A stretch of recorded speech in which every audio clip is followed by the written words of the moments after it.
안녕하세요. 집안장인 어른입니다. 오늘은 제3장 투수를 본격적으로 공부해 보기 전에 제3장에 대한 프리뷰 시간을 한번 가져보도록 하겠습니다. 제3장 투수이고요. 3장은 4개의 챕터로 구성이 되어 있고요. 그 첫 번째는 투수 이론, 두 번째는 포화 상태의 간극 수압과 유효응력의 변화, 세 번째는 불포화 상태의 흙의 특성 변화, 그리고 마지막은 댐과 하천의 안정으로 구성이 되어 있습니다.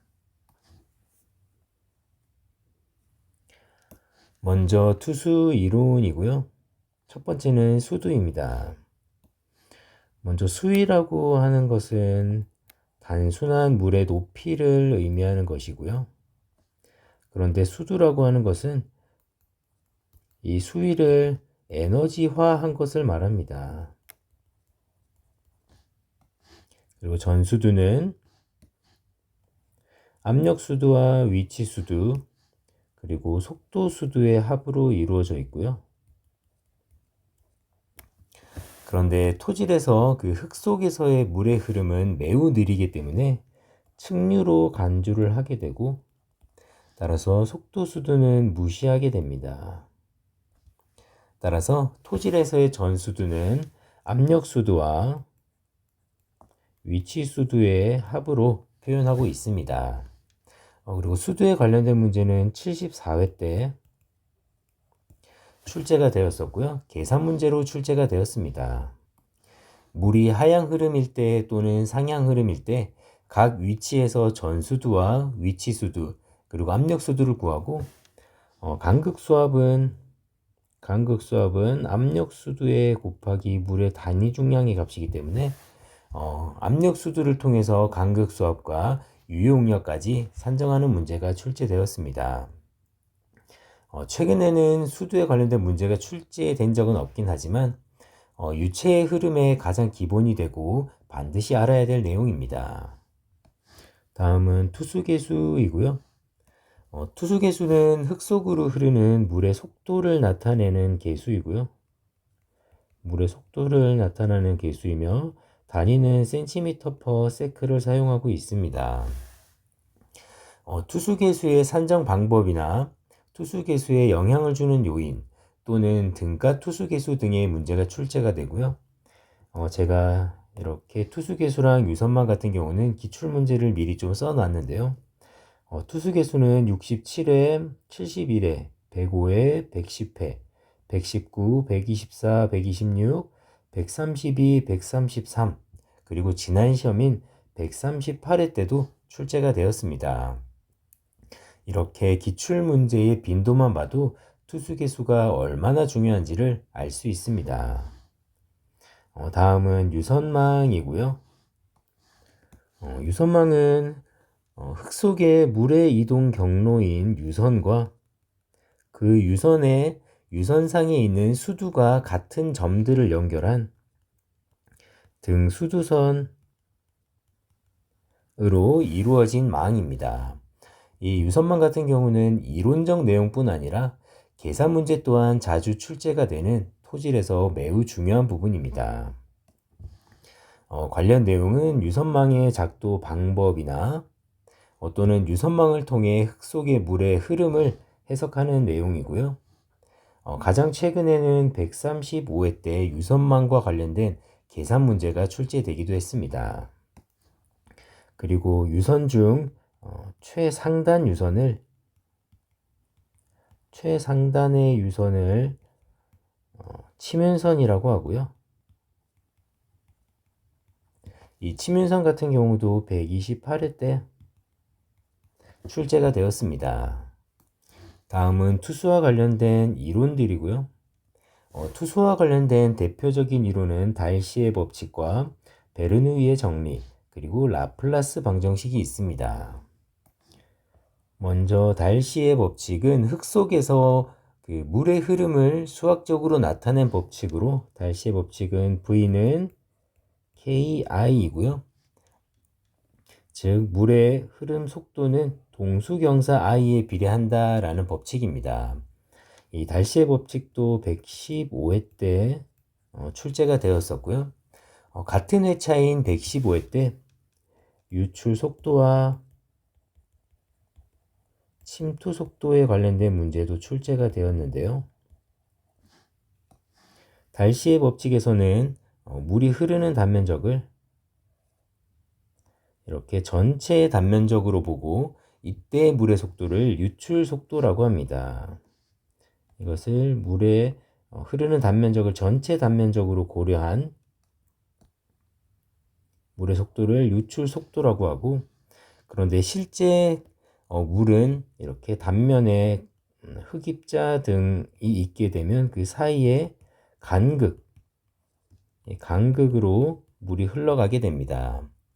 따라서 침투 속도는 유출 속도의 간극률을 나눈 값을 침투 속도라고 하고, 참고로 침투 속도가 아니라 간극률은 항상 1보다 작기 때문에 침투 속도는 항상 유출 속도보다 빠르다는 거 참고하시면 좋을 것 같습니다. 다음은 베르누이의 정리이고요. 토질에서 흙 속, 즉 집안 내에 물이 흐른다는 관점에서 유체역학의 원리를 적용할 수가 있고요. 이때 유체역학의 가장 기본이 베르누이의 정리입니다. 베르누이의 정리는 이렇게 수두는 압력 수두와 속도 수두, 그리고 위치 수두로 이루어져 있고요. 토질에서는 전수두는 압력 수두와 위치 수두의 합이라고 말씀드렸습니다. 이때 이렇게 A 지점에서 B 지점으로 물이 흘러갈 때 전수두 차가 발생을 하게 되고요. 이 전수두 차인 델타 H의 값이 손실 수두라는 것입니다. 베르누이의 정리를 단독으로 물어보는 문제가 출제되기보다는 이 델타 H 손실 수두를 이용해서 동수경사를 산정을 하고요. 이 동수경사는 물이 흘러간 거리에 대한 손실 수두의 값이고요. 이 동수경사를 이용하여 유출 속도인 V값, V는 KI이고요. 또는 침투 유량 Q는 KI A이죠. 그리고 세 번째 침투 수압 J는 감마 W의 동수경사에 물이 흘러간 거리 Z이고요. 마지막으로 파이핑의 여부를 또 검토할 수 있습니다. 이때 안전율은 한 개 동수경사에 대한 동수경사의 값으로 파이핑을 검토할 수 있습니다. 투수 관련 이론 마지막은 라플라스 방정식이고요. 이 라플라스 방정식은 103회 때 그리고 117회 때 출제가 되었었고요. 라플라스 방정식은 2차원 흐름의 침투 방정식입니다. X방향의 동수경사와 Z방향의 동수경사의 합은 0을 의미하는 방정식으로서 유선망의 기본 가정 조건인 유선과 등수도선은 서로 직교한다는 것을 증명하는 방정식이기도 합니다. 두 번째는 포화 상태의 간극 수압과 유효 응력의 변화이고요. 먼저 정수압은 정지해 있는 유체의 중력에 의해 생기는 압력이고요. 이때 어떠한 외력, 즉 델타 P가 작용을 하게 되면 침투 수압이 발생을 하게 되고, 침투 수압은 하향 방향으로 침투하는 조건과 상향 침투로 나누어 볼 수 있습니다. 이 하향 침투 같은 경우는 유효 응력이 증가하기 때문에 크게 중요하지 않고요. 상향 침투 같은 경우는 상향 침투 압으로 인해서 간극 수압이 증가를 하게 되고, 이렇게 되면 유효 응력은 전응력 빼기 간극 수압이고요. 간극 수압이 증가하게 되니 유효 응력이 감소하여 전단 강도를 상실하게 됩니다. 따라서 상방향 침투 조건이 발생을 하게 되면 전단 강도의 상실으로 인해서 이런 퀵샌드나 보일링, 파이핑과 같은 현상이 발생을 하게 됩니다. 침투 수압 같은 경우 128회 때 출제가 되었고요. 그리고 침투 수력이 97회, 그리고 102회, 그리고 124회 때 출제가 되었습니다.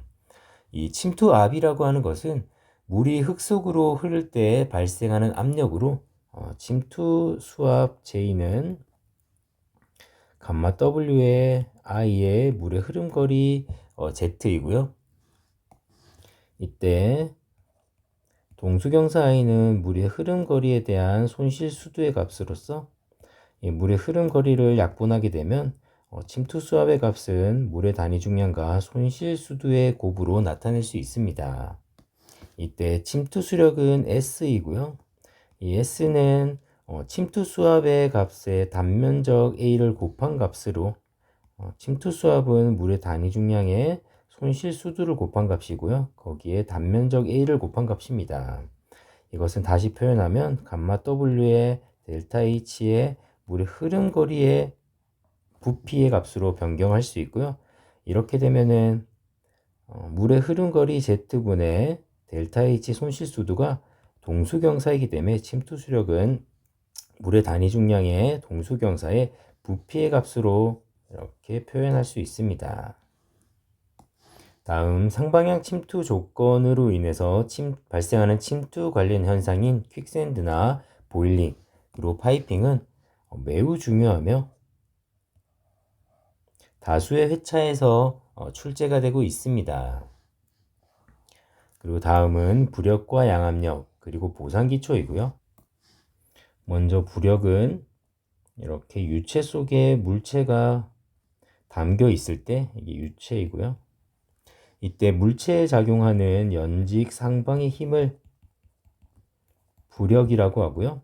이 부력 B는 이것의 부피를 V라고 할 때 물의 단위 중량에다가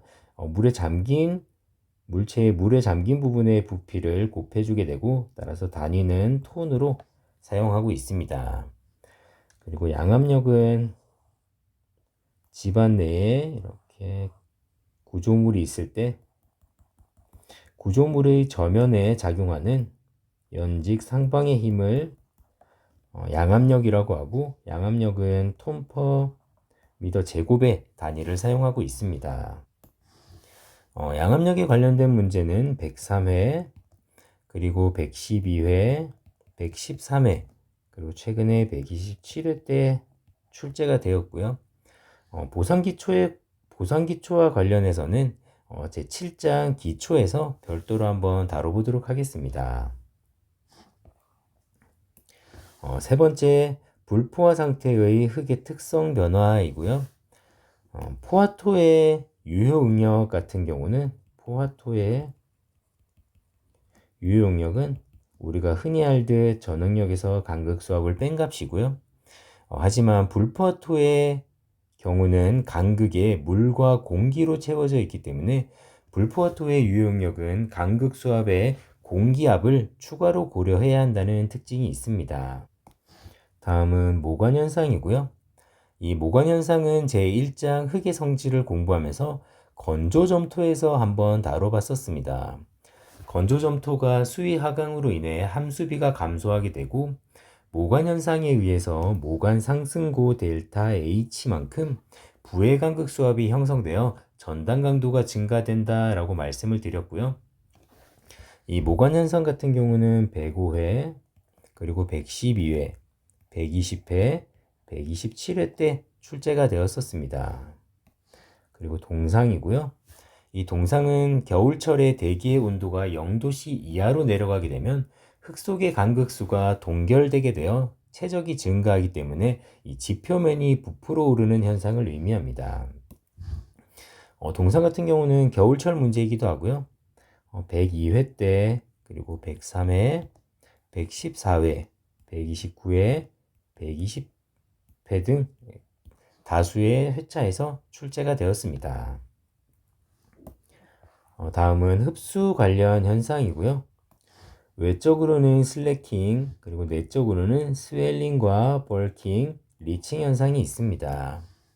이 리칭 현상 같은 경우는 용탈 현상이라고 말씀드렸고요. 용탈 현상은 해성 점토에서 염분이 담수에 의해 빠져나감으로 인해서 면모 구조가 이상 구조로 바뀌어 전단 강도를 상실하는 현상도 용탈 현상이라고 말씀드렸고, 그리고 그라우팅 시공 시에 지하수에 의해서 실리카 성분이 빠져나가 강도가 저하되는 현상도 용탈 현상이라고 제1장 흙의 성질 중 점성토의 면모 구조를 배울 때 말씀을 드렸던 부분입니다.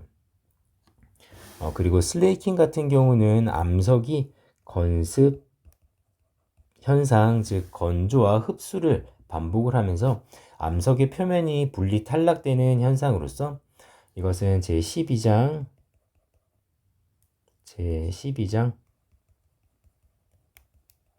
안반역학을 공부할 때 조금 더 자세히 다뤄보는 걸로 하고요. 스웰링 현상 같은 경우는 점성토에서 발생하는 입자 팽윤 현상이고요. 펄킹 현상은 사질토에서 표면 장력에 의해서 발생하는 팽창 현상입니다. 그리고 네 번째 마지막은 댐과 하천의 안정이고요. 댐에는 필댐과 CFRD가 있습니다.